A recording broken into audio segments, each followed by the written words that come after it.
Hello friends, welcome to MSV academy. आप सभी का स्वागत है एमएसवी एकेडमी के यूट्यूब चैनल में। आज की क्लास में हम ज्योमेट्री यानी ज्यामिति से संबंधित महत्वपूर्ण परिभाषाएं देखेंगे। उनसे संबंधित जो भी ट्रिकी सूत्र है, ट्रिके है, वो हम देखेंगे।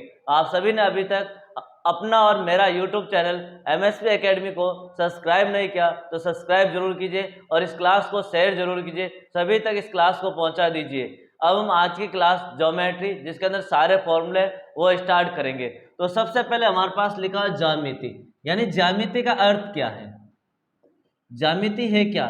ज्यामिति का अर्थ क्या है? ज्यामिति यानी ज्यामिति का अर्थ होता है एक गणित की शाखा है जिसके अंदर हम बिंदु, रेखाओं, गणित की एक शाखा जिसके अंदर बिंदु, रेखाएं, कोण, रेखाओं से बनी आकृतियों का अध्ययन किया जाता है।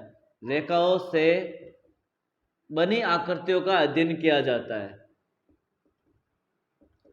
आकृतियों का अध्ययन किया जाता है, उसे हम क्या कहते हैं? ज्योमेट्री कहते हैं। शुरू में इस ज्यामिति को हम रेखा गणित बोलते थे। ज्यामिति को प्रारंभ में सर्वप्रथम रेखा गणित के नाम से जाना जाता था। किससे जाना जाता था? रेखा गणित। यानी शुरू में हम केवल रेखाओं का अध्ययन करते थे, इसलिए रेखा गणित के नाम से जाना जाता था, के नाम से जाना जाता था। लेकिन अब हम इसके अंदर बिंदु, रेखाएं, कोण, रेखाओं से बनी आकृतियों, वर्त, त्रिभुज, आयत, सभी प्रकार की आकृतियों का अध्ययन जो दो रेखाओं से मिलकर बनी होती है उनका अध्ययन किया जाता है। दो भी हो सकती है, दो से अधिक रेखाओं से मिलकर भी बनी हो सकती है, उनका अध्ययन करते हैं हम ज्यामिति के अंदर। उसके बाद हमारा फर्स्ट टॉपिक होगा ज्यामिति को हम 5 भागों में अध्ययन करेंगे। कितने भागों में अध्ययन करेंगे हम? 5 भागों में ज्यामिति का अध्ययन करेंगे। 5 भागों में ज्यामिति का अध्ययन करेंगे। यानी ज्यामिति के अंदर जो चित्र आते हैं हमारे पास, रेखाएं, बिंदु, कोण, उनको हम 5 भागों में बांटा गया। कितने भागों में अध्ययन करेंगे हम? 5 क्लास के अंदर मैं ज्योमेट्री को पूरा कंप्लीट करवा दूंगा। 5 अलग अलग भाग है, जिसमें हमारा फर्स्ट भाग क्या होगा? जिसके अंदर बिंदु, रेखा, बिंदु, रेखाएं और कोणों से संबंधित अध्ययन करेंगे। दूसरे वाले पार्ट में हम त्रिभुज से संबंधित अध्ययन करेंगे, जितने भी त्रिभुज के बारे में वो अध्ययन करेंगे। तीसरे पार्ट में हम चतुर्भुज के बारे में अध्ययन करेंगे। किसके बारे में? चतुर्भुज के अंदर। और चौथा होगा हमारे पास बहुभुज, बहुभुज का अध्ययन करेंगे। और लास्ट पार्ट हमारे पास 5वां होगा, जिसका हम सर्किल की बात करेंगे। ये वाले हमारे 5 टॉपिक होंगे। हम इसी प्रकार ज्योमेट्री का अध्ययन करेंगे, यानी 5 क्लास हम ज्योमेट्री को पूर्ण रूप से अध्ययन कर लेंगे। उसके बाद हमारा कोई टॉपिक कॉन्सेप्ट क्लियर नहीं होना बचेगा। तो ये हमारे 5 टॉपिक होंगे। फर्स्ट क्लास होगी बिंदु, रेखाएं और कोण। सेकेंड क्लास ट्राइंगल, त्रिभुज। फोर्थ क्लास चतुर्भुज। और फिर फोर्थ क्लास बहुभुज। थर्ड क्लास चतुर्भुज। और फिफ्थ क्लास वर्त होगी। ये हमारे पास इस प्रकार अध्ययन करेंगे। तो हम ज्यामिति से संबंधित महत्वपूर्ण परिभाषाएं, ज्यामिति से संबंधित महत्वपूर्ण परिभाषाएं, महत्वपूर्ण परिभाषाएं, कौन कौन सी महत्वपूर्ण परिभाषाएं, कौन कौन सी आकृतियां हैं, उनके बारे में हम अध्ययन करेंगे, परिभाषाएं। तो सबसे पहले हमारा फर्स्ट पॉइंट होगा बिंदु। हम सबसे पहले किसका अध्ययन करेंगे? बिंदु, जिसको हम बोलते हैं पॉइंट। क्या बोलते हैं? पॉइंट, यानी बिंदु का अध्ययन करेंगे। बिंदु क्या होता है? जैसे मैंने यहाँ पर क्या लगाया, डॉट लगा दिया, ये वाला, तो मैं इसको क्या बोलूंगा? बिंदु बोलूंगा। तो बिंदु की छोटी सी परिभाषा है, नॉर्मल सी, तेज नोक से बनी आकृति। तेज नोक से बनी आकृति क्या कहलाती है? बिंदु कहलाती है। तेज नोक से बनी आकृति बिंदु कहलाती है।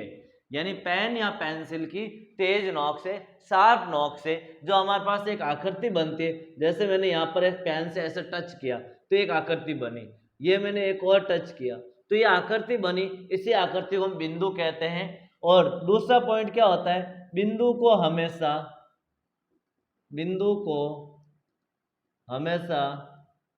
अंग्रेजी वर्णमाला के बड़े अक्षर से प्रदर्शित किया जाता है। बड़े अक्षर से प्रदर्शित किया जाता है। प्रदर्शित किया जाता है, जिसको बोल सकते हैं हम कैपिटल लेटर से प्रदर्शित करते हैं। किससे प्रदर्शित करते हैं? कैपिटल लेटर से। जैसे मैंने एक डॉट लगाया, इस डॉट को मैं क्या नाम दूंगा? ए नाम दे दिया, इस डॉट का पी नाम दे दिया, इस डॉट का आर नाम दे दिया।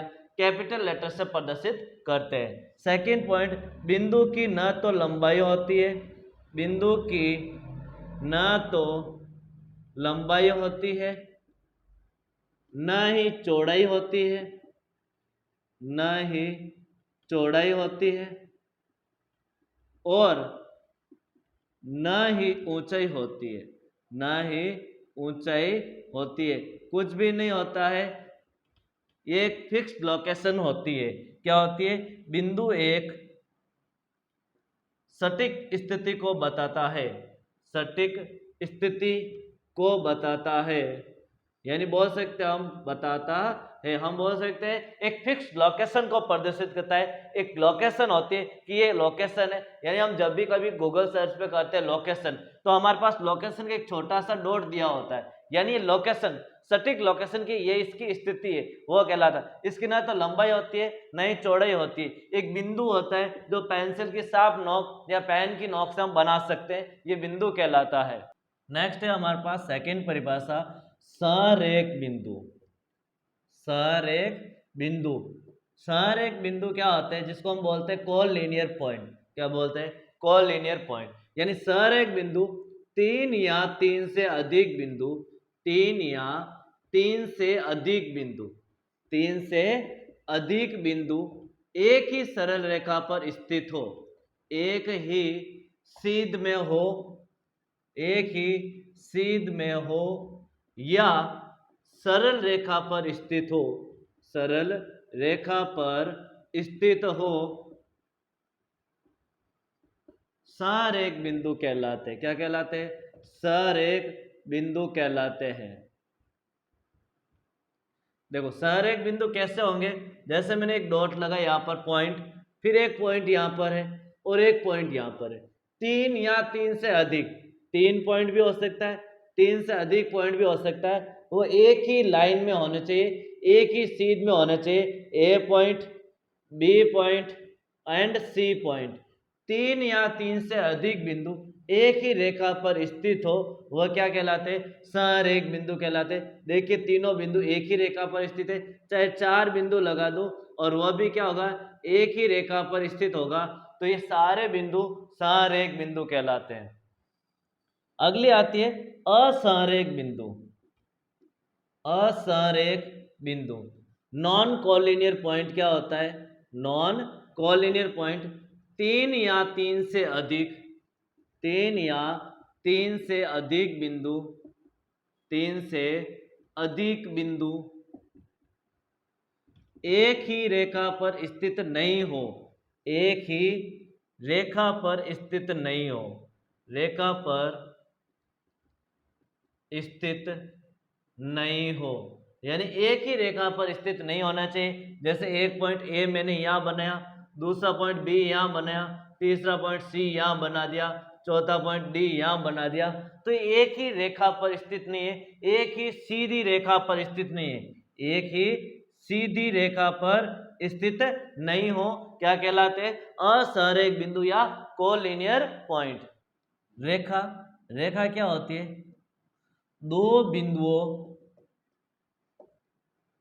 दो बिंदुओं को उनके मध्य स्थित, को उनके मध्य स्थित सभी बिंदुओं को,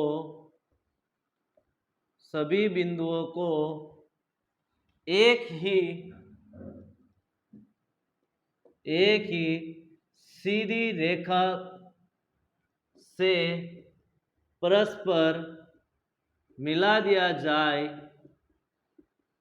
तथा दोनों बिंदु दोनों ओर अनंत की ओर अग्रसर हो, अनंत की ओर अग्रसर हो, अग्रसर हो, यानी दोनों बिंदुओं का कोई अंत बिंदु नहीं हो, यानी रेखा का कोई अंत बिंदु नहीं होता है, अंत बिंदु नहीं होता है, यानी रेखा का कोई भी अंत बिंदु नहीं होता है, ये अनंत की ओर अग्रसर होती है, दोनों ओर से अनंत की ओर चलती है। दो बिंदु होते हैं, उनके मध्य स्थित सभी बिंदुओं को परस्पर मिला दिया जाए एक सीधी रेखा में। जैसे ये एक बिंदु है और एक ये बिंदु है, इनको परस्पर एक सीधी रेखा से मिला दिया जाए जो भी बिंदु है, और अनंत की ओर अग्रसर हो, वो क्या कहलाती है? रेखा कहलाती है। ये दो पॉइंट है और ये दोनों ओर क्या अनंत की ओर अग्रसर है, इसको रेखा कहते हैं। रेखा को ए बी और इस प्रकार लिखा हुआ है से प्रदर्शित किया जाता है, प्रदर्शित किया जाता है। यानी ये रेखा होगी जिसको एक सीधी रेखा, यानी एक दो बिंदुओं के मध्य स्थित सभी बिंदु को मिलाने वाला एक रेखा होती है, उसे हम क्या कहेंगे? रेखा कहलाएगा। नेक्स्ट, सरल रेखा। सरल रेखा क्या होती है? सरल रेखा रेखा का वो भाग है, रेखा का वह भाग जो रेखा का वह भाग जो एक बिंदु से एक बिंदु से दूसरे बिंदु तक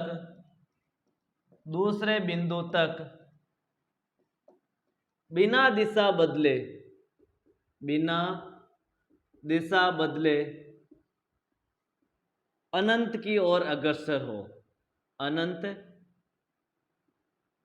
अनंत की ओर अग्रसर हो, क्या कहलाता है? सरल रेखा कहलाती है। जैसे ये एक बिंदु है, ये दूसरा बिंदु है, दोनों बिंदुओं के अनंत की ओर अग्रसर होनी चाहिए और एक ही दिशा में चलनी चाहिए बिना दिशा बदले। ऐसा नहीं इधर से जा रही थी फिर इधर चली गई फिर इधर चली गई ये चली गई, ये वक्र रेखा, ये हमारे पास सरल रेखा नहीं कहलाएगा। एक सीधी रेखा में एक ही दिशा में, हम यहाँ बिना दिशा बदले लिखा, यानी एक ही सीध में चलती है, वो क्या कहलाती है? सरल रेखा कहलाती है। दोनों बिंदु अनंत की ओर अग्रसर होते हैं, इसका मापन भी नहीं कर सकते हैं, इसका मापन नहीं किया जा सकता है, मापन नहीं किया जा सकता है। ये सरल रेखा, इसको नाम दे दिया ए बिंदु और इसको नाम दे दिया बी बिंदु। फिर आती है वक्र रेखा। वक्र रेखा जिसको हम घुमावदार रेखा भी कह सकते हैं, क्या बोल सकते हैं? घुमावदार रेखा, घुमावदार रेखा, या हम दूसरी भाषा में बोल सकते हैं टेढ़ी मेढ़ी रेखा। क्या बोल सकते हैं? टेढ़ी मेढ़ी रेखा, टेढ़ी मेढ़ी रेखा क्या होती है? रेखा का वह भाग जो एक बिंदु से दूसरे बिंदु तक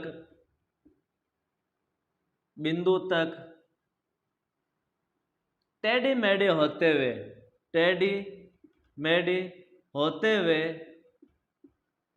हुए जाती है या दिशा बदलती रहती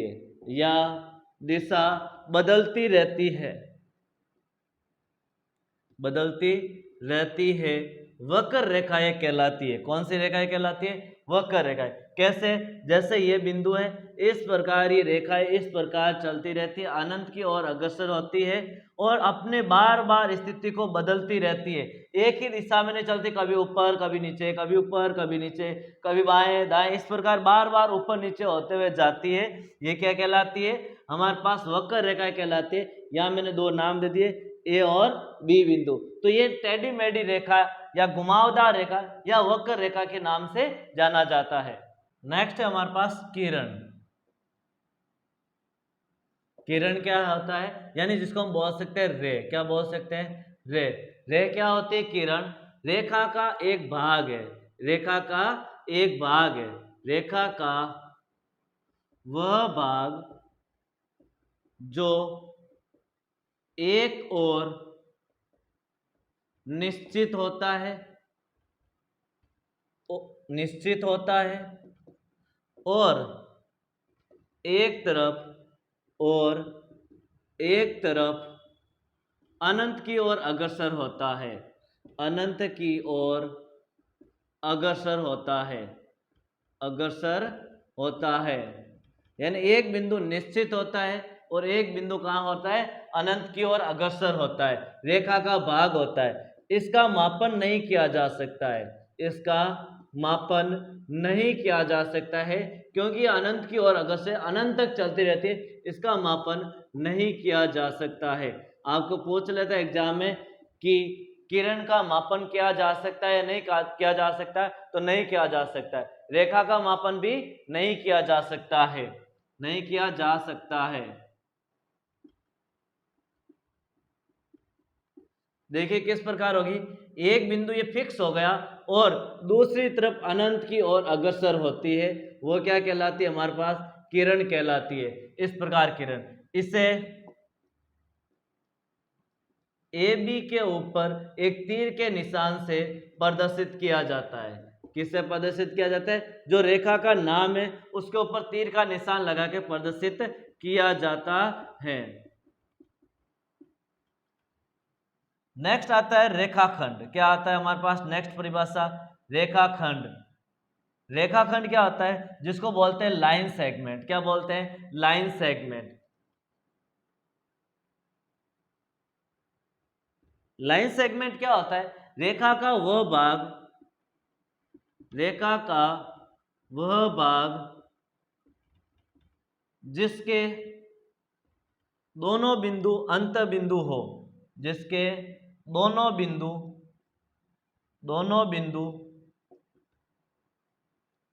निश्चित हो, दोनों बिंदु क्या हो, निश्चित हो, फिक्स पॉइंट हो, दोनों बिंदु निश्चित हो, यानी रेखा का अंत बिंदु हो, क्या हो, या दोनों बिंदु अंत बिंदु हो, दोनों बिंदु अंत बिंदु हो, अंत बिंदु हो,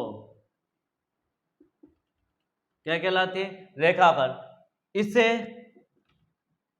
मापा जा सकता है, यानी हम स्केल से इसे माप सकते हैं, मापा जा सकता है, मापन किया जा सकता है, यानी इसकी फिक्स लंबाई होती है, लंबाई और चौड़ाई फिक्स होती है। किरण की लंबाई फिक्स नहीं होती, रेखा की लंबाई फिक्स नहीं होती, इस रेखाखंड की लंबाई फिक्स होती है, यानी इसको मापन किया जा सकता है। दोनों बिंदु अंत होते हैं। किस प्रकार किया जाता है, देखिए मैं इसको कैसे प्रदर्शित करता हूं। ये एक डॉट है और ये एक डॉट है, यहां मैंने लिख दिया ए बी, यानी ये रेखाखंड कहलाएगा। क्या कहलाएगा, रेखाखंड, यानी रेखा का पार्ट है, रेखा का एक भाग है, क्या कहलाता है, रेखाखंड कहलाता है।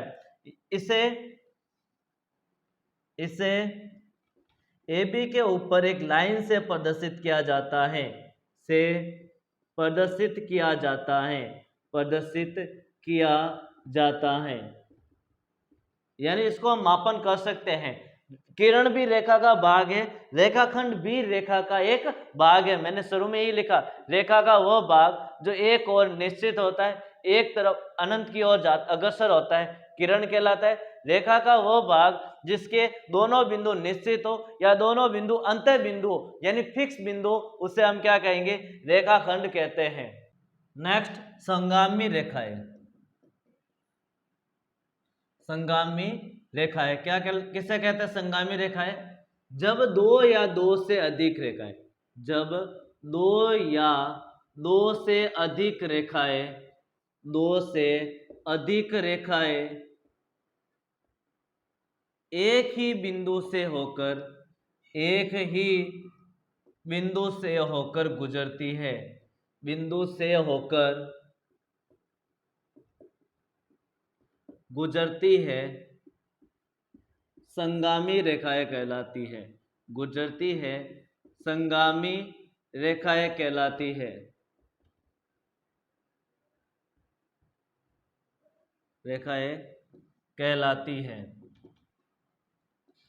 किस प्रकार, जैसे ये एक रेखा है, ये एक रेखा है, यानी दो या दो से अधिक रेखाएं एक ही बिंदु से होकर गुजरती है, तो इसे क्या कहते हैं, संगामी रेखाएं कहते हैं। और जिस बिंदु से सभी रेखाएं गुजरती है, सभी रेखाएं गुजरती है, वह बिंदु संगामी बिंदु कहलाता है, संगामी बिंदु कहलाता है। संगामी बिंदु किसे कहते हैं? जहां से दो या दो से अधिक रेखाएं गुजरती हैं तो उस बिंदु को संगामी बिंदु कहते हैं, संगामी बिंदु कहते हैं। यानी एक ही बिंदु से दो या दो से अधिक रेखाएं गुजरती है, संगामी बिंदु कहलाता है जिस बिंदु को, और ये रेखाएं संगामी रेखाएं कहलाती है। अगली परिभाषा हमारे पास समांतर रेखा, जिसको हम पैरेलल लाइंस बोलते हैं। क्या बोलते हैं? Parallel lines. अब समांतर रेखाएं क्या होती है? देखिए, समांतर रेखाओं में क्या होता है? दो रेखाओं के बीच सभी बिंदुओं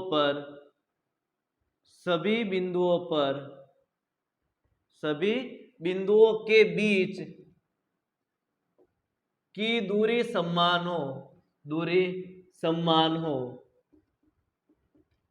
या दोनों रेखाओं के बीच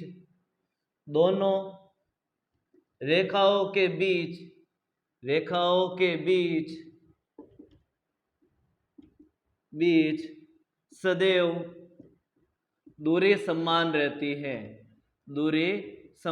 रहती है। क्या कहलाती है? वे दोनों रेखाएं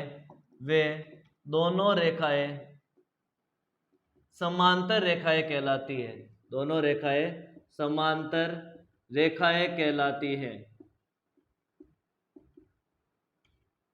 किस प्रकार? देखिए, मैंने एक रेखा यह बनाई और दूसरी रेखा मैंने यहाँ पर इस प्रकार बनाई, यानी इन दोनों रेखाओं के बीच, प्रत्येक बिंदु के बीच, उनके बीच की दूरी क्या है? समान है। हर बिंदु पर दूरी क्या है? समान। ये वाली दूरी प्रत्येक जगह पर दोनों रेखाओं के बीच की दूरी हमेशा क्या रहती है? बराबर रहती है। सदैव दूरी क्या रहती है? समान। दोनों रेखाओं के बीच हर बिंदु पर, प्रत्येक जगह पर, जैसे यहाँ पर भी दो बिंदु है तो इनके बीच की दूरी, इसके बीच की दूरी, हर बिंदु पर दूरी क्या हो? समान होती है। और ये दोनों रेखाएं कभी आपस में नहीं काटती है।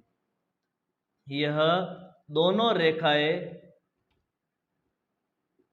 आपस में कभी नहीं काटती है, आपस में कभी नहीं काटती है। यानी ये दोनों रेखाएं आपस में कभी नहीं काटेगी, चाहे कितना भी आगे बढ़ाए।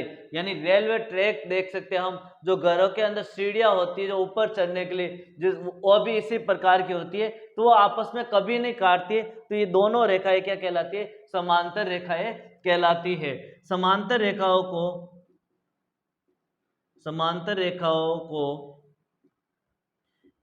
इससे प्रदर्शित किया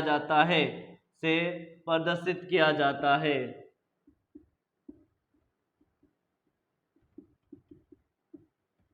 जैसे मैंने इस रेखा का नाम दिया AB और इस रेखा का नाम दिया CD, तो मैं इस रेखा को कहूंगा AB समांतर CD।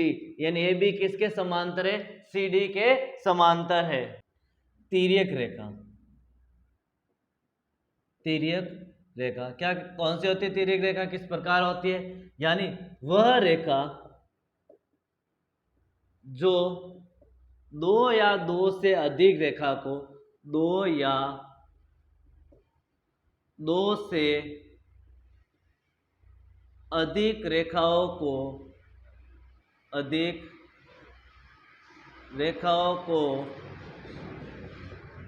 प्रतिच्छेद करती है या काटती है, वह रेखा तिर्यक रेखा कहलाती है। तिर्यक रेखा कहलाती है।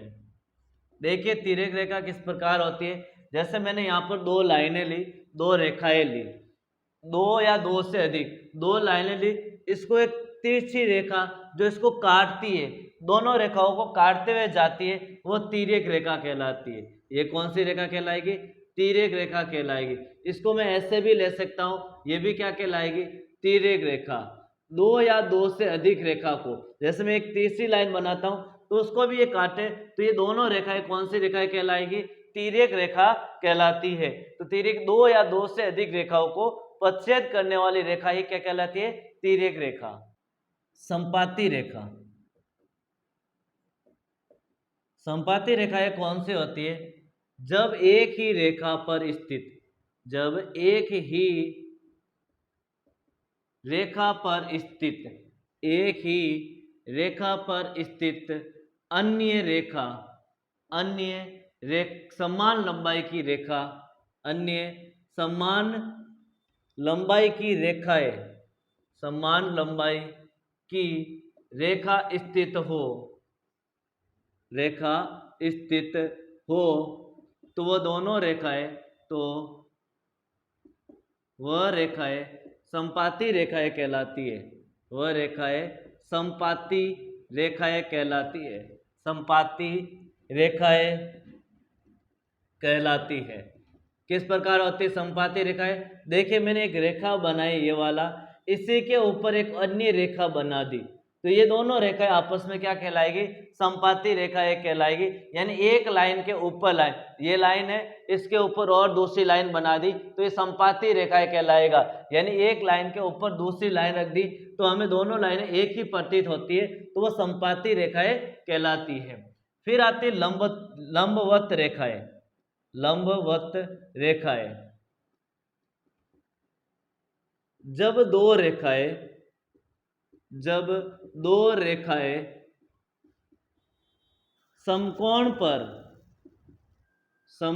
पर काटती है, समकोण पर काटती है या 90 डिग्री पर काटती है, 90 डिग्री पर काटती है, तो वह रेखाएं लंबवत रेखाएं कहलाती है। लंबवत रेखाएं कहलाती है। और जिस बिंदु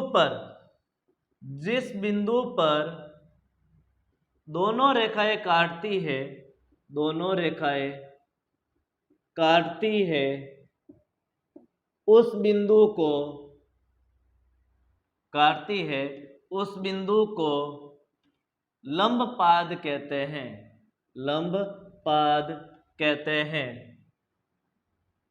कैसे? जैसे मेरे पास एक रेखा है, इसको दूसरी रेखा इस प्रकार काटती है, तो यहाँ पर जिस बिंदु पर काटेगी वो 90 डिग्री का कोण बनाती है। कितने डिग्री कोण बनाती है? 90 डिग्री का कोण बनाती है। तो वह रेखाएं क्या कहलाती है? समकोण रेखाएं कहलाएगी। और इस बिंदु को लंबपाद कहते हैं। क्या कहते हैं? लंबपाद कहते हैं। इसे इस प्रकार से प्रदर्शित किया जाता है, प्रदर्शित किया जाता है, उल्टे टी से प्रदर्शित किया जाता है। यानी मैं लिख सकता हूं CD लंबवत है AB के। CD किसके लंबवत है? AD के। यानी CD लाइन AB के लंबवत है।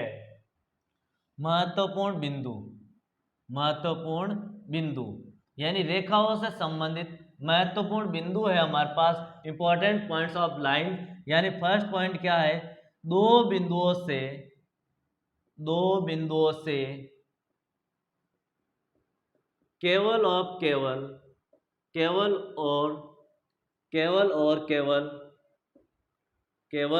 केवल एक ही रेखा खींची जा सकती है। एक ही सरल रेखा खींची जा सकती है। एक ही सरल रेखा खींची जा सकती है। यानी दो बिंदुओं से ओनली एक रेखा ही खींच सकते हैं। और एक बिंदु से अनंत रेखाएं खींची जा सकती है। अनंत रेखाएं खींची जा सकती है। यानी दो बिंदुओं से तो केवल एक रेखा खींची जा सकती है और एक ही बिंदु से अनंत रेखाएं खींची जा सकती है। जैसे ये दो बिंदु ले, इनसे तो केवल एक रेखा खींची जाएगी, लेकिन इस एक बिंदु से बहुत सारी रेखाएं जा सकती है। इस प्रकार यानी एक ही बिंदु से अनेक रेखाएं जा सकती है, लेकिन इन दोनों बिंदुओं को होकर जाने वाली केवल एक ही रेखा खींची जा सकती है। इससे भी मैं अनेक रेखाएं खींच सकता हूं। तो एक बिंदु से अनंत रेखाएं खींची जा सकती है और दो बिंदुओं से होकर जाने वाली रेखाओं की संख्या ओनली एक ही होती है। नेक्स्ट हमारे पास है कोण, एंगल। कोण या एंगल, क्या होता है एंगल? देखिए कोण क्या होता है, जब दो किरणें, जब कोई भी दो किरणें एक ही या उभयनिष्ठ बिंदु से प्रारंभ होती हैं, उभयनिष्ठ बिंदु से प्रारंभ होती है, तो उनके मध्य जो झुकाव पैदा होता है, तो उनके मध्य जो झुकाव पैदा होता है, उस झुकाव को ही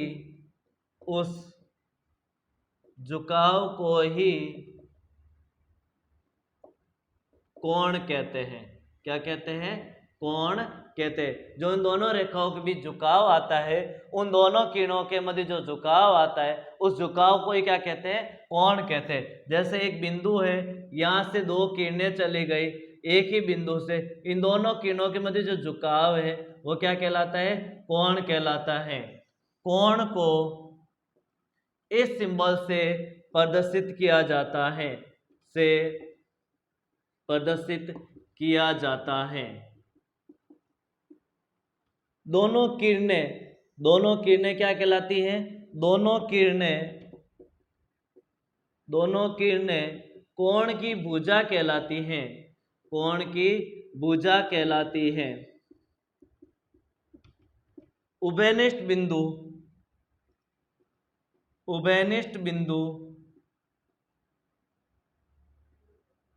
कोण कहलाता है। उभयनिष्ठ बिंदु क्या कहलाता है?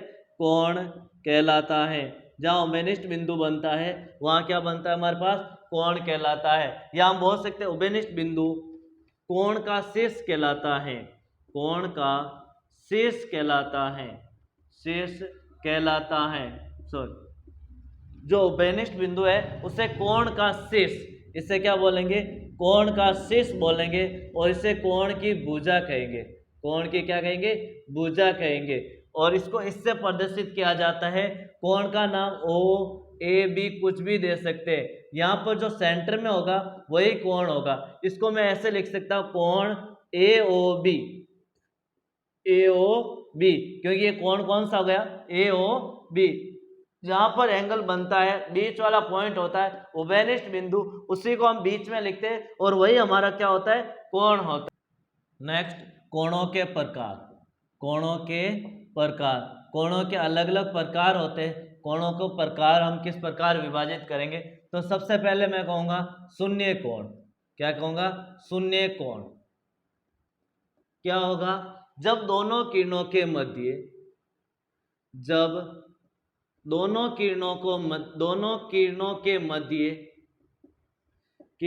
मध्य झुकाव शून्य हो या दोनों किरणें संपाती हो तो वह क्या कहलाता हमारे पास? शून्य कोण। जैसे ये वाली कोण की लाइन है और दूसरी वाली भी यही लाइन है, तो यहाँ पर जो कोण बनेगा वो शून्य कोण कहलाएगा, क्योंकि इनके बीच कोई झुकाव है ही नहीं। दूसरा आता है हमारे पास न्यून कोण। कौन सा आता है? न्यून कोण, जिसको एक्यूट एंगल बोलते हैं। न्यून कोण क्या होता है? जब दोनों किरणों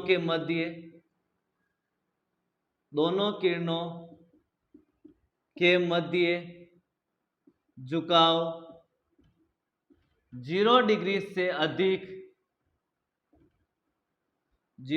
से अधिक व 90 डिग्री से छोटा हो। 90 डिग्री से छोटा हो क्या कहलाता है? न्यून कोण। हम छोटे से लैंग्वेज में बोल सकते हैं 0 से बड़ा व 90 से छोटा। 90 से छोटा कौन सा कोण कहलाता है? न्यून कोण कहलाता है। न्यून कोण जैसे मैंने इस प्रकार बनाया तो यहाँ पर ये कोण 0 से तो बड़ा है लेकिन 90 से छोटा है। कौन सा कोण होगा? न्यून कोण होगा। चाहे वो 89 का भी होगा तो न्यून कोण होगा। 0 से बड़ा 0.1 डिग्री का एंगल बन रहा है तो भी वो क्या होगा? न्यून कोण ही होगा। 90 से छोटा और 0 से बड़ा। नेक्स्ट है हमारे पास समकोण। कौन सा हो जाएगा हमारे पास? समकोण, जिसे बोल सकते हैं राइट एंगल ट्रायंगल, यानी दोनों किरणों 90 डिग्री पर झुका हो। यानी कितने डिग्री कोण? 90 डिग्री का कोण क्या कहलाता है? समकोण कहलाता है। या बोल सकते हैं दोनों किरणों के मध्य झुकाव 90 डिग्री का हो। दोनों किरणों के मध्य झुकाव कितना हो? 90 डिग्री का हो, 90 अंश का हो, वो 90 डिग्री का एंगल कहलाता है। जैसे दोनों किरणें हैं, इनके मध्य ये कोण कितने डिग्री का है? 90 डिग्री का है, तो ये समकोण कहलाएगा। 90 डिग्री का कोण, एग्जैक्ट फिक्स 90 डिग्री का कोण होना चाहिए, ना 90 से छोटा ना 90 से बड़ा। दोनों किरणों के मध्य झुकाव 90 डिग्री का हो, 90 डिग्री का हो, क्या कहलाता है? समकोण कहलाता है। अगला आता है हमारे पास अधिकोण। अधिकोण क्या होता है? 90 से बड़ा व 180 डिग्री से छोटा, 180 डिग्री से छोटा कोण क्या कहलाता है? अधिकोण कहलाता है। अधिक कोण कहलाता है। कब बनेगा अधिकोण? जब 90 से बड़ा होगा, 180 से क्या होगा? छोटा होगा, तो वह अधिकोण कहलाएगा। जैसे मैंने बनाया, एक किरण ये है और दूसरी किरण इस प्रकार बनाई, तो ये वाला कोण क्या कहलाएगा मेरे पास? अधिकोण कहलाएगा। ये 90 से तो बड़ा है लेकिन 180 से छोटा होना चाहिए, 180 भी नहीं होना चाहिए और 180 से बड़ा भी नहीं होना चाहिए, तो ये अधिकोण कहलाएगा। तीसरा अगला कोण का प्रकार हमारे पास सरल कोण। कौन सा कोण है? सरल कोण। सरल कोण क्या होता है? सरल कोण को हम ऋजु कोण भी बोलते हैं। क्या बोलते हैं हम? ऋजु कोण। तो सरल कोण क्या होता है? जब दोनों किरणों के मध्य कोण कितने डिग्री का हो? 180 डिग्री का कोण हो। 180 डिग्री का कोण क्या कहलाता है? सरल कोण कहलाता है। एकदम 180 डिग्री का कोण सरल कोण, यानी दोनों किरणें अपोजिट हो, दोनों किरणें क्या हो? विपरीत हो। दोनों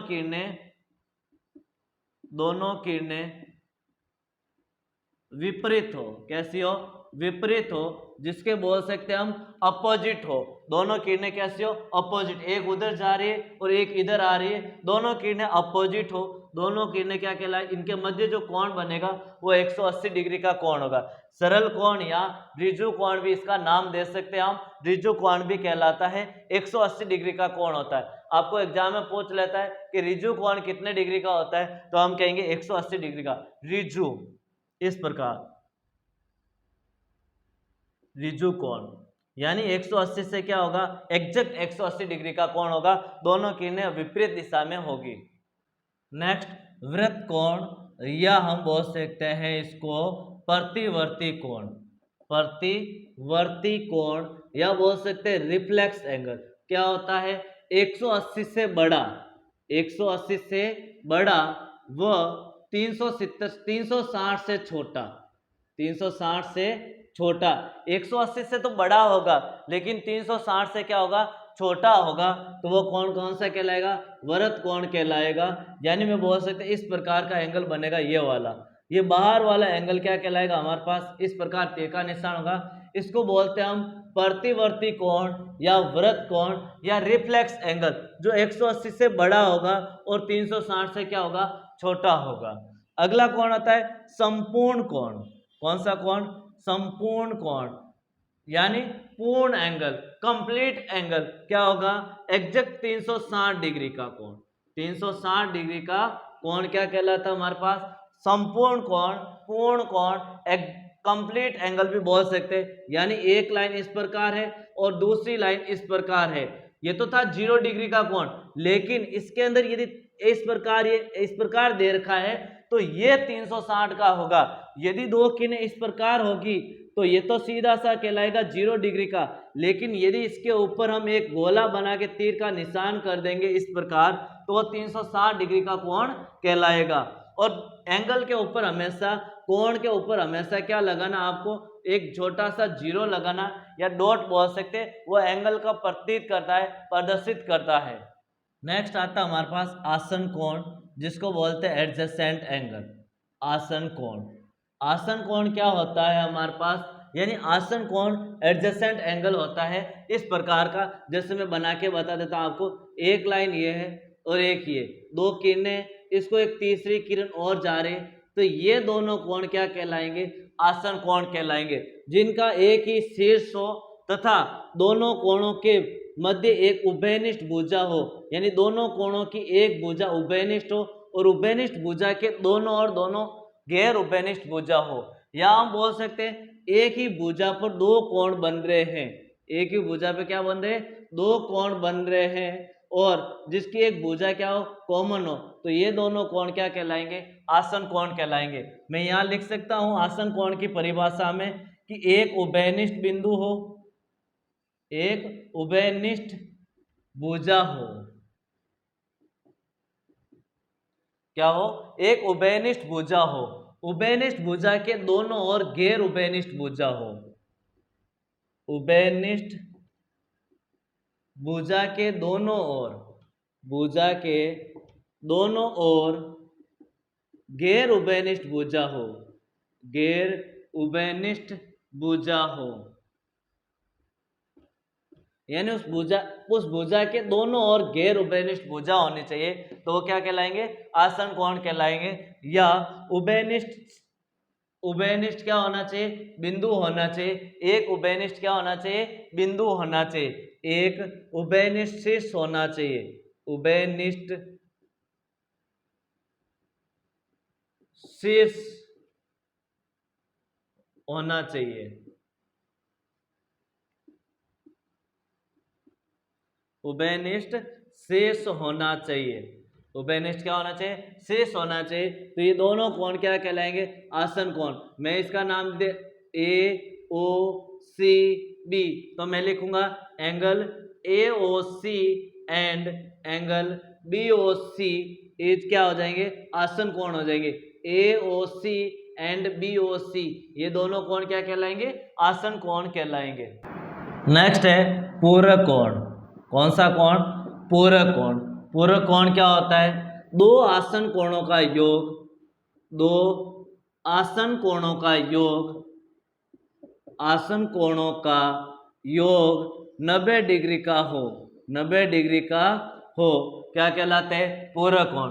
जैसे मैंने यहाँ पर इस प्रकार एक डायग्राम बनाया कोणों का, जिसमें इन दोनों कोणों का योग कितना है, 90 डिग्री का हो, वो क्या कहलाते हैं, पूरक कोण। या ऐसे भी बोल सकता हूं मैं, या दो कोणों का योग, दो कोणों का योग 90 डिग्री का हो, 90 डिग्री का हो, दो कोणों का योग 90 डिग्री का हो, तो वह दोनों कोण भी एक दूसरे के पूरक कोण कहलाएंगे, वह दोनों कोण भी एक दूसरे के क्या कहलाएंगे, पूरक कोण। जैसे मैंने एक 20 डिग्री का कोण बना दिया और आपको पूछो इस 20 डिग्री का पूरक कोण क्या होगा, तो आप बोलोगे 70 डिग्री, क्योंकि दोनों कोणों का योग कितना होना चाहिए, 90 होना चाहिए, तो वो कौन से कोण कहलाएंगे, पूरक कोण। मैं यहाँ लिखूंगा कोण ओ ए बी सी, यानी angle A O B plus angle B O C equal to 90 degree का, यानी दोनों कोणों का योग कितना होना चाहिए, 90 डिग्री। नेक्स्ट आता है संपूरक कोण, सप्लीमेंट्री एंगल। दो कोणों का योग, दो कोणों का योग 180 डिग्री का हो, 180 डिग्री का हो, तो वो क्या कहलाते हैं, संपूरक कोण। दोनों कोणों का योग 180 डिग्री होना चाहिए, यानी मैंने इस प्रकार के दो एंगल बना दिए, तो यहाँ पर जो भी कोण बनेगा इन दोनों कोणों का योग क्या होगा, 180। तो मैं लिखूंगा ए प्लस बी बराबर 180 डिग्री, यानी दोनों कोणों का योग कितना होगा, 180 डिग्री। यदि मैं पूछ लो आपको ए कोण 60 डिग्री का है, 60 डिग्री का संपूरक कोण कितना होगा, 60 डिग्री का संपूरक कोण, तो 60 का संपूरक यानी 180 माइनस 60 कितना हो जाएगा, 20 डिग्री, 120 डिग्री। तो 60 डिग्री का संपूरक कोण 120 डिग्री का होगा, यानी दो कोणों का योग 180 डिग्री होना चाहिए, तो वो संपूरक कोण होंगे। नेक्स्ट, शीर्षाभिमुख कोण। शीर्षाभिमुख कोण यानी शीर्षाभिमुख को हम बोलते हैं वर्टिकल अपोजिट एंगल। शीर्षाभिमुख कोण क्या होते हैं? देखो नाम से ही पता चल रहा है, शीर्ष अभिमुख यानी दोनों का शीर्ष एक दूसरे के आमने सामने हो, शीर्षाभिमुख कहलाता है। यानी हम इसकी परिभाषा लिख सकते हैं कि दो सरल रेखाएं एक ही बिंदु पर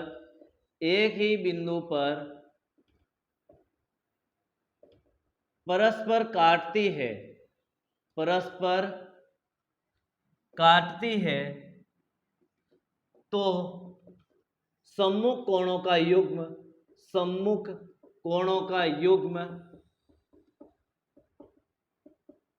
शीर्षाभिमुख कोण कहलाता है। शीर्षाभिमुख क्या कोण कहलाता है? शीर्षाभिमुख कोण कहलाता है यानी सम्मुख युग्म। कैसे? जैसे मैंने यहाँ पर दो लाइनें बनाई, एक लाइन और ये सरल रेखाएं एक दूसरे को एक ही बिंदु पर काट रही है, तो इसके आमने सामने के कोण क्या होंगे? शीर्षाभिमुख कोण होंगे। मैंने नाम दिया ABCD, यानी शीर्षाभिमुख कोण हमेशा क्या होते हैं? बराबर होते हैं। नोट पॉइंट क्या है? शीर्षाभिमुख कोण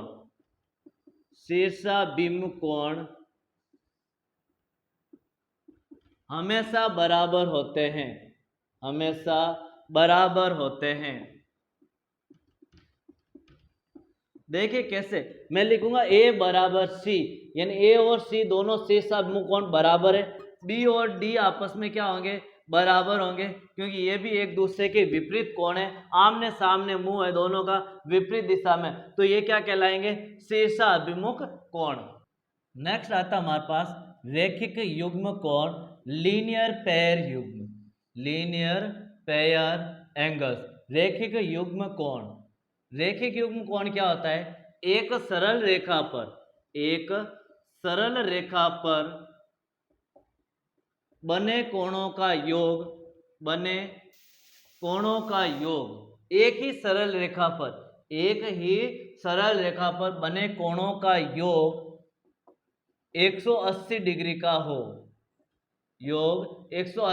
का हो, क्या कहलाते? रैखिक युग्म कोण, लीनियर पेयर एंगल्स कहलाते हैं। जैसे मैंने एक रेखा बनाई, कैसी रेखा होनी चाहिए? सरल रेखा होनी चाहिए, वक्र रेखा नहीं, सरल रेखा। इस पर जितने भी कोण बनेंगे एक ही बिंदु पर,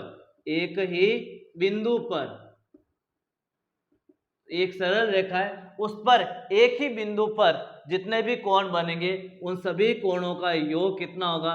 180 डिग्री, केवल एक तरफ, ओनली एक ही साइड में। तो यहाँ पर देखो एक एंगल A बन रहा है, दूसरा एंगल B बन रहा है, तीसरा एंगल C और चौथा एंगल D है। ये एक सीधी रेखा के एक ही तरफ बनने वाले कोण है। ये एक सीधी रेखा है, सरल रेखा है, इसके एक ही तरफ एक ही बिंदु पर बनने वाले सभी कोणों का योग कितना होता है? 180 डिग्री का। मैं लिख सकता हूं A plus B plus C plus D बराबर 180 डिग्री। इसको मैं ऐसे भी बोल सकता हूं, दो आसन कोणों का योग, केवल आसन कोणों का योग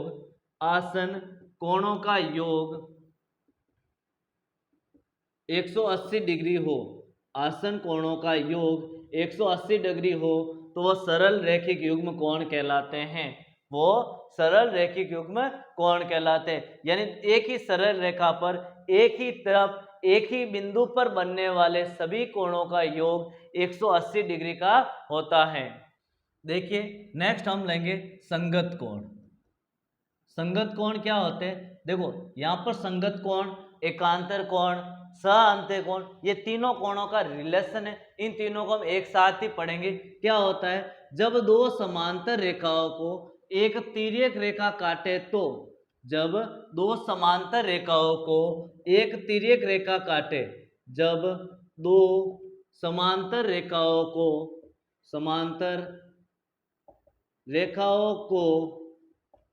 एक तिर्यक रेखा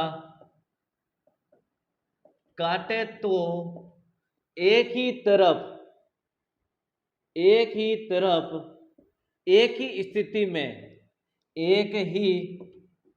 स्थिति में बने कोण एक ही स्थिति में बने कोण संगत कोण कहलाते हैं। बने कोण संगत कोण कहलाते हैं। संगत कोण कहलाते हैं। अब देखिए संगत कोण कौन कौन से होंगे। मैंने क्या बोला, जब दो समांतर रेखाओं को एक तिर्यक रेखा काटे तो यहां पर देखिए एक एंगल दे दिया मैंने नाम, 2 3 4 5 6 7 और 8 कोण बन रहे। कितने कोण बन रहे? 8 कोण। तो यहां पर मैंने बोला दो समांतर रेखाओं को एक तिर्यक रेखा काटे तो एक ही तरफ इस एक ही साइड में, चाहे इधर चाहे ऊपर चाहे नीचे किधर भी, एक ही साइड एक ही स्थिति में, जैसे देखो एक कोण और 5 कोण, कोण एक व कोण 5 देखो एक ही स्थिति में बन रहे हैं। देखो ये ऊपर की तरफ और ये भी इसी तरफ बन रहा है, एक ही स्थिति में बन रहे हैं। या वो से एक एकांतर वो एक बाह्य कोण, एक अंदर का कोण एक बाह्य कोण, दोनों कोण क्या कहलाते हैं? कोण एक और कोण क्या होंगे? 5 बराबर होंगे। हम यहाँ पर लिख सकते हैं संगत कोण हमेशा बराबर होते हैं। संगत कोण हमेशा बराबर होते हैं, बराबर होते हैं। तो देखिए और कौन सा संगत कोण हो सकता है?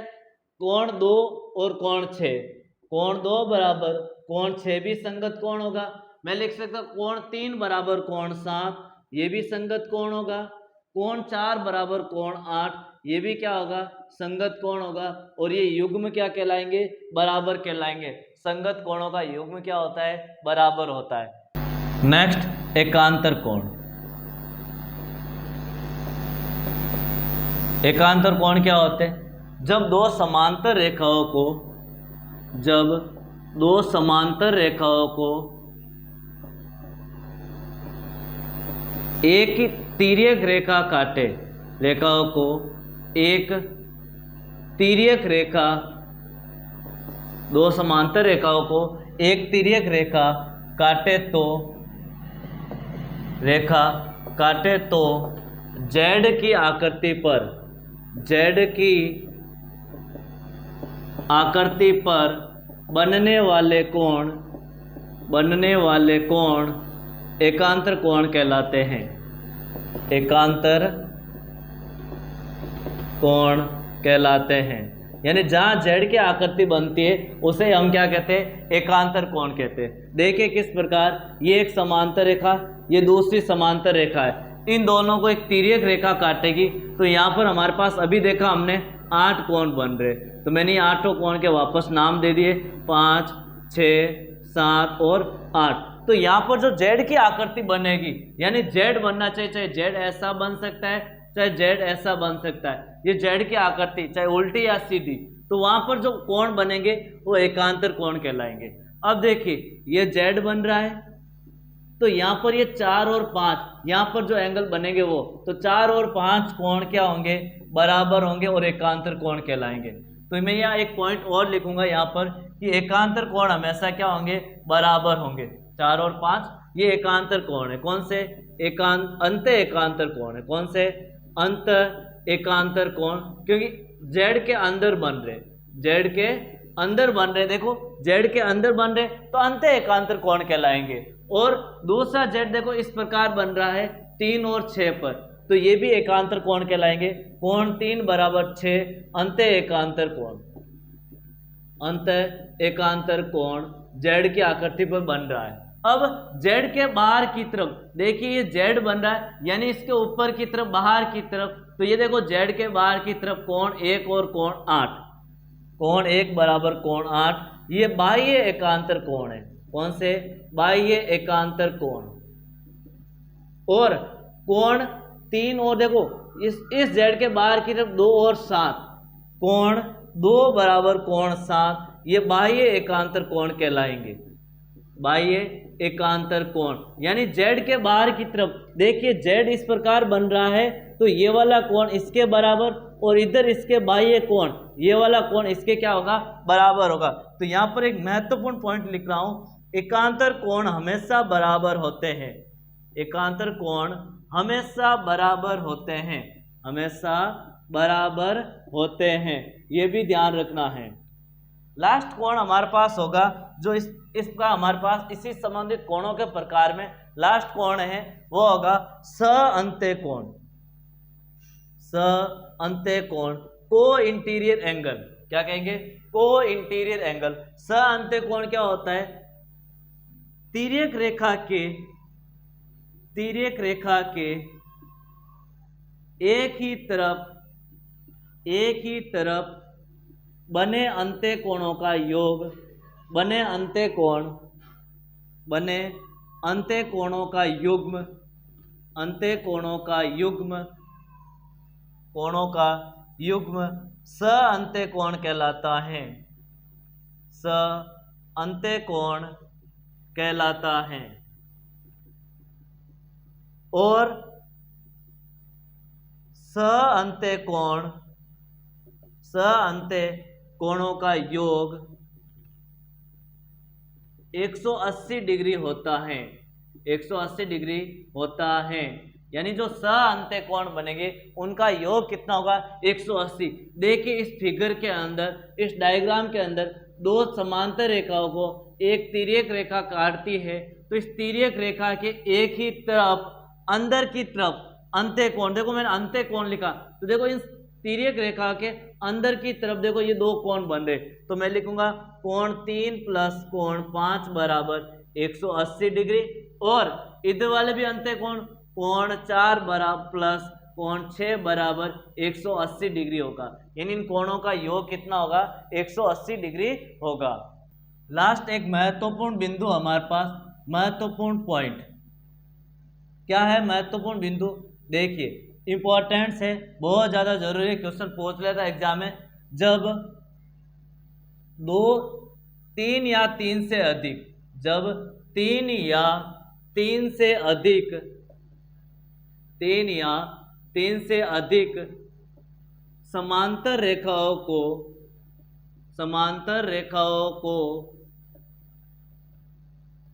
2 या 2 से अधिक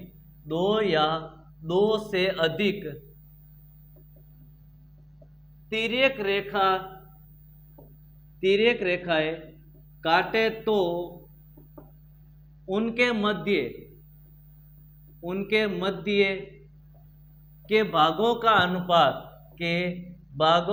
अनुपात बराबर होता है। भागों का अनुपात क्या होता है? बराबर होता है। देखिए मैं यहाँ पर 3 समांतर रेखाएं लेता हूँ, 1 2 और ये 3। इसमें मैं 2 तिर्यक रेखाएं लेता हूँ इस प्रकार, ये 2 तिर्यक रेखाएं। तो देखिए यहाँ पर अलग अलग पॉइंट बन रहे, ए बी और सी, इधर नाम दिया मैंने डी ई और एफ। तो यहाँ पर क्या होगा? जब 3 या 3 से अधिक समांतर रेखाओं को 2 या 2 से अधिक तिर्यक रेखाएं काटे तो उनके मध्य जो भाग होते ये वाले भाग, उनका अनुपात क्या होगा? बराबर होगा। मैं लिखूंगा ए बी का अनुपात बी सी का अनुपात, ए बी और बी सी का अनुपात किसके बराबर होगा? डी ई अनुपात ई एफ के क्या होगा? बराबर होगा। ऐसे भी लिख सकता हूं मैं ए बी बटा बी सी बराबर डी ई बराबर डी बटा ई एफ, यानी इसका अनुपात क्या होगा? बराबर होगा। इस तरह से हमने ज्यामिति के फर्स्ट पार्ट में हमने बिंदु, रेखा और कोणों से संबंधित अध्ययन किया, यानी बिंदु, कोण और रेखाओं से जितने भी परिभाषाएं थी, जितने भी प्रकार के सूत्र थे, वो सारे हमने परिभाषाएं देख चुके हैं। अब नेक्स्ट क्लास हमारी होगी ज्योमेट्री का सेकंड पार्ट, जिसके अंदर हम त्रिभुज के बारे में अध्ययन करेंगे। तो आप सभी इस क्लास को सभी तक शेयर जरूर कीजिए।